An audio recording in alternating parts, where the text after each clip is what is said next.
Hi, it's Pixie again, just doing my part two of to do with missing people.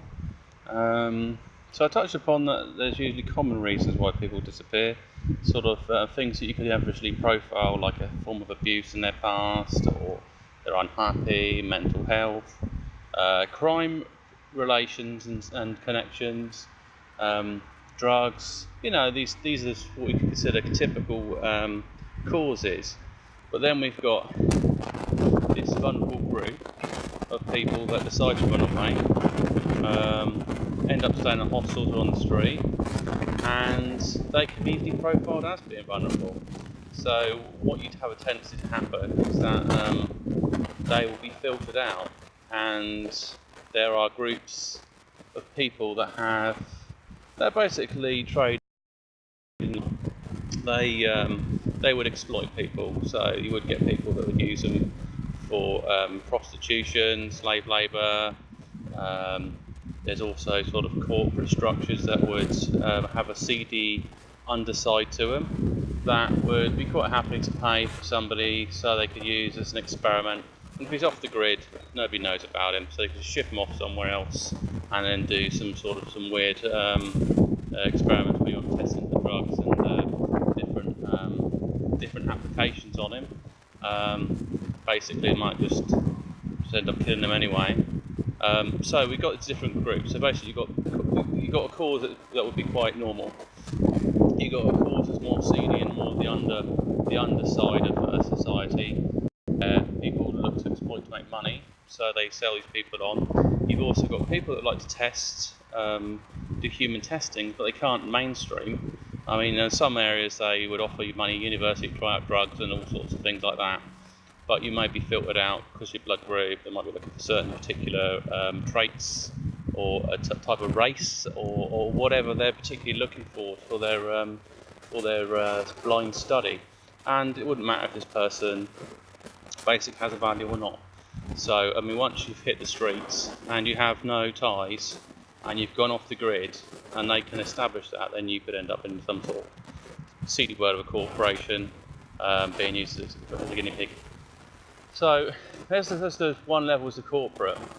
Now, I'm looking at different causes for different disappearances. There's some stranger ones where, I mean, it does come across as sampling people with certain groups and areas. It can be sexes. I mean, usually Caucasians, or you plus whites if you want, whatever.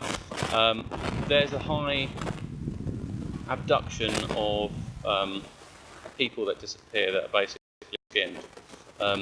This could be to do with their origins. It could be to do with something that's more deeply, I say, rooted in their pasts.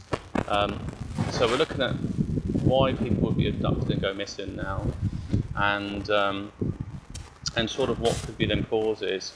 So there's, I mean, I think if we underestimate, if we put everything and said, yeah, you know what it is, ETs turn up and they nick us, you know, they take children and they disappear and never, you know, great. But the thing is, actually, there's a lot of stuff that happens closer to home, where people just disappear, and it has human causes and human influences. We've got different groups that operate, that run this planet.